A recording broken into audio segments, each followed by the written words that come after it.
Assalamu alaikum warahmatullahi wabarakatuh. Mimi binafsi nimefurahi kwamba nyinyi waandishi wa habari mmejiweza kujiorganize na kuamua kupatikana chombo kinachohusika na waandishi wa habari wa Kiislamu. Hakuna jambo kubwa kama jambo hilo.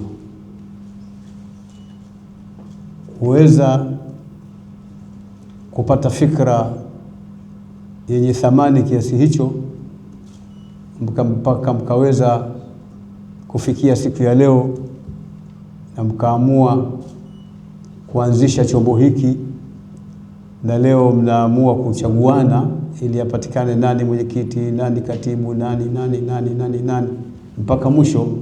Ili ni jambo moja kubwa sana, litakuwa na tija kubwa sana katika upande wetu wa Kiislamu, kwa sababu habari nyingi huwa zinapatikana, lakini mtu ana khiari baina ya kuitengeneza ikawa nzuri na baina ya kuiharibu.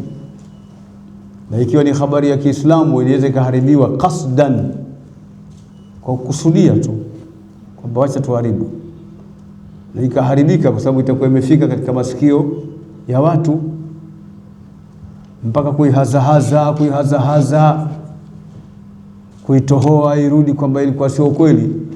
Ishachukua muda mrefu sana, na kuna na wengine hata huku namna kutoholewa itakuwa hawajapata taarifa hizo, wataendelea na zile za mwanzo. Lakini haya yanatokana na kukosekana kwa chombo kama hiki.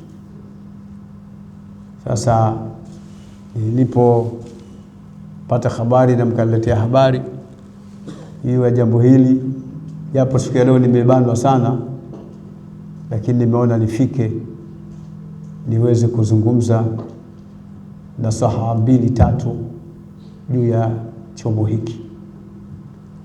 Chombo hiki mmekianzisha na mtamaliza uchaguzi hivi punde, na nimeambiwa karibu Tanzania nzima waandishi wa habari wako hapa. Basi kama hivyo ndivyo, nataka niwafikishie kwamba nyinyi ni waandishi wa habari wa Kiislamu, kwa mshike sana maadili ya Uislamu katika uandishi. Uandishi wako utakutia peponi au uandishi wako utakutia motoni. Inategemea unaandika kitu gani, unataka kukieleza vipi. Sasa kwa kuwa ndani yake kuna idhafa ya neno Uislamu, kwamba ni waandishi wa habari wa Kiislamu, zingatieni sana maadili, zingatieni sana al-akhlaq. Vita vilivyopo na makelele yaliyopo sasa hivi ni juu ya masuala ya maadili. Mimi nimepata mwaliko kwenye kikao Masri, nimeupata jana.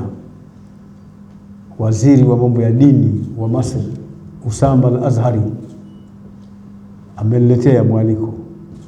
Nikaangalia anwani ya mkutano wenyewe juu ya maadili, na wakaelekeza kabisa kwamba tuangalie katika Sahihi al-Bukhari Kitabul Adab, kinazungumzia masuala ya maadili kilichomo ndani ya Sahihi al-Bukhari. Kwa sababu gani? Kwa sababu ya mmomonyoko wa maadili ulioenea duniani. Sio kelele hiyo kwamba tunao sisi tu hapa Tanzania, ni dunia nzima. Kwa hiyo mpaka kila nchi inahangaika kulizungumzia jambo hili na kuwaita watu wa dunia nzima kuzungumzia habari kama hiyo. Ndio utaona Sheikh kule Usama al-Azhar al-Doktor, ambaye ni waziri wa mambo ya dini kule Masri, anakukusanya kwa ajili ya kwenda kuzungumzia juu ya maadili, na ametoa nafasi kila mmoja anaweza akafanya mudakhala, yani kuchangia katika ile mada kwa namna atakavyoweza, bahthi yake kaifanya kiasi gani. Sasa nyinyi ni waandishi wa habari wa Kiislamu, zingatieni sana masuala ya maadili mpaka watu waone kweli sasa tuna waandishi wetu na tumefanikiwa kuwa na waandishi wetu wazuri. Moyo wepesi kuyazungumza mambo ya Kiislamu na kuyaweka wazi, yaeleweke, yatoke katika daraja ya kutokujulikana yaende katika daraja ya kusambaa na kujulikana kwa nguvu zote mnazoziweza. Najitahidini sana mambo yanayoweza kuingia yenye aibu katika Uislamu nyinyi kuyasambaza, kwa sababu sio mwenendo wa Kiislamu. Man satara musliman satarahu Allah. Hadithi ndefu kipande hiki. Anamstiri Muislamu, Mwenyezi Mungu anamstiri siku ya Kiyama. Man ayyara akhahu bidhanbin lam yamut hatta ya'mala. Anamtahayariza mwenzake kwa kosa, hafi mpaka naye alifanya kosa lile. Lakini hizo hadithi zote chungu mzima, hadithi nyingi juu ya masuala kama haya yanazungumzia namna ya maadili. Yote hayo ni kuonesha unatakiwa vipi wewe uwe ni mtu wa maadili.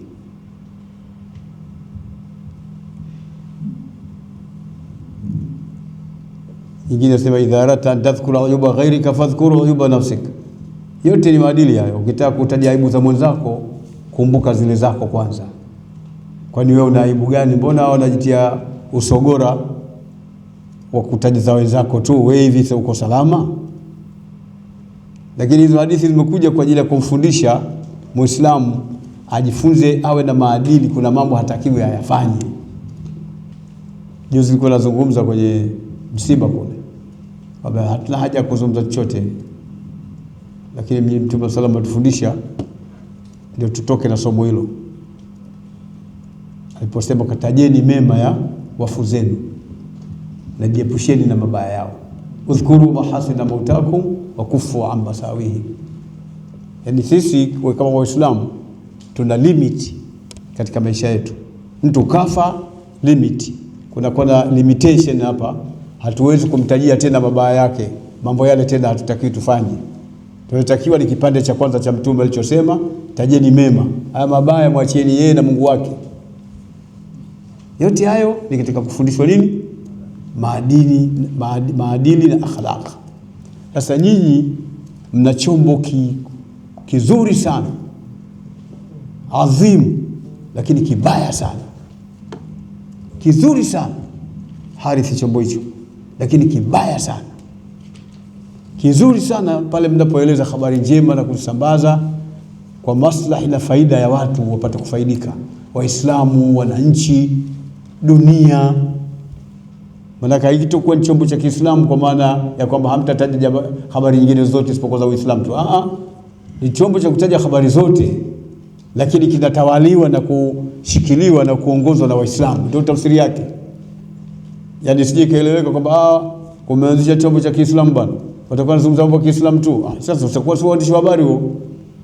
Waandishi wa habari wana nafasi ya kutawasa, kuzungumza habari zote za nchi nzima, za dunia nzima, lakini katika njia ya maslah, kwa njia ya kufidisha, njia ya kuwasaidia watu, kuwasaidia wananchi. Sio njia ya kuharibu, njia ya uchochezi, njia ya kutia fitna, njia ya kutia unafiki, njia ya kuharibu mtu na mtu, taasisi na taasisi, shirika na shirika. Hapana. Ni kwa ajili ya kutengeneza. Ni chombo kimekaa chenyewe kinatengeneza mambo, chenyewe kinawaasa mambo. Kama kuna mambo mabaya, kinapata nafasi ya kuwakataza watu juu ya mambo fulani. Jambo hilo haliko, sio maadili yetu katika nchi yetu. Namna hiyo kuna mambo mengi yamejificha katika nchi yetu, hayafanyi. Hiki ndio chombo cha kuyafungua yale mambo yaliyojificha. Ni chombo cha kuyafungua. Kwa mfano kuwahimiza watu kupanda miti.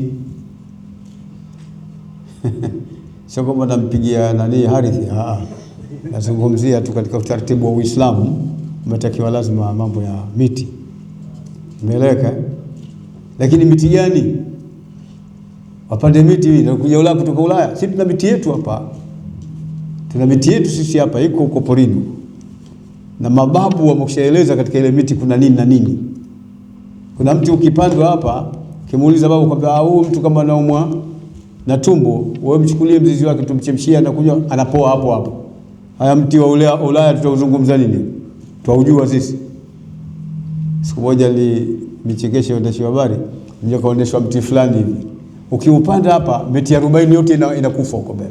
Aina 40 za miti, khalas, zinakufilia mbali, zinawana huu mti mmoja, huu mti adui, mti utufai. Ndio kama ule mti aliozungumza Mtume sallam kwamba utafikia wakati Waislamu watapigana na wasiokuwa Waislamu, alafu itafikia mahala Muislamu ile kafiri amejificha nyuma ya jiwe na mti, kisha jiwe linamwambia Muislamu njoo huyo hapa, mti nao unasema njoo hapa, illa al-gharqadu, isipokuwa mti wa mgharqad. Sasa ndio kama huu unaupanda hapa, unaua watu wengine ya 40 huko. Kazi yenu kuhimiza mambo ya khairi, pandeni mahindi, fanyeni hivi, wazindua watu. Waislamu wamekaa tu hapa, hataki kuchukua nafasi, ardhi zinakwisha, wapumzika tu. Ukiwauliza hapa tuna ugomvi kule Kinondoni wa msikiti. Hii imejitu mpaka ielewe hii. Itachukua muda mrefu sana. Sheikh Musa, watu ardhi zinakwisha, watu wagombea msikiti. Mimi hakuna kitu nakiona yani ajib kama hicho. Kinyume kabisa cha uelewa. Kumbe sio lazima kuwa ni watu wanaelewa bwana, wala kusoma sio kuelewa. Wengine mashekhi sasa meleka mambo yenye maana, wahimize watu washike ardhi, washike vitalu vya dhahabu, washike dini, mambo kama hayo. Vyombo vya habari vinatoa faida, tafuta mashekhi wanakuja wanazungumza mambo ya faida, na wengine watu waliosomea mambo yale, sio lazima mashekhi. Kuna watu wengine wamesomea mambo ya dini, mwingine mambo ya kilimo, mambo ya dini. Shekhi atakuja atazungumza aya 2 3, alhamdulillah, lakini mwingine atakuja kuzungumza utaalamu. Lakini yote haya yanazungumza kuyagusia kwa maana ya kwamba nyinyi muwe chombo cha mfano katika kuilea jamii kihabari, kuilea jamii kihabari,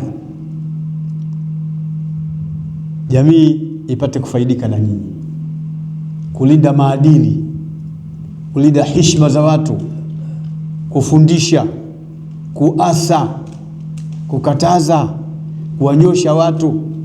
Hiki chombo tutatakiwa kikae katika hali ya namna hiyo. Matarajio yangu insha Allah taala kwamba chombo hiki mtakipa haki yake na mtakifanyia vile inavyotakiwa mkifanyie, na mkiwa mmesimama hapo, Mwenyezi Mungu ndio atakayekuwa msaada wenu. Mwenyezi Mungu atakusaidieni, atakupeni taufik, mtafanya mambo ambayo yanatakiwa kufanyika. Jingine la mwisho, usikubali kuuza habari, usikubali kuchukua rushwa. Usichukue rushwa. Ar-rishwa tumekatazwa katika Uislamu, na watu wa habari ni hatari katika masala ya kuchukua rushwa. Sasa katae sana rushwa, maana unaweza ukapotosha habari kwa sababu ya rushwa. Sasa vitu hivyo vyote kwa chombo chenye jina kama hili, chombo cha waandishi wa habari wa Kiislamu, mambo hayo iwe ndio nyinyi kazi yenu kuyakemea, na mengine mengi yenye kufanana na hayo.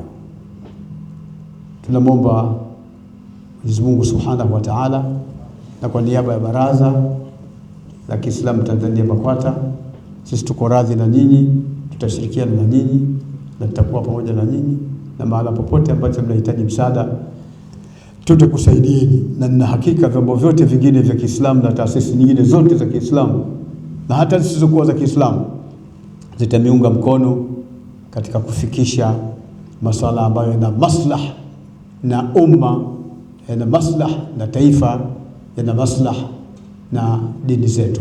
Wallahu waliyut tawfiq. Wassalamu alaykum wa rahmatullahi wa barakatuh.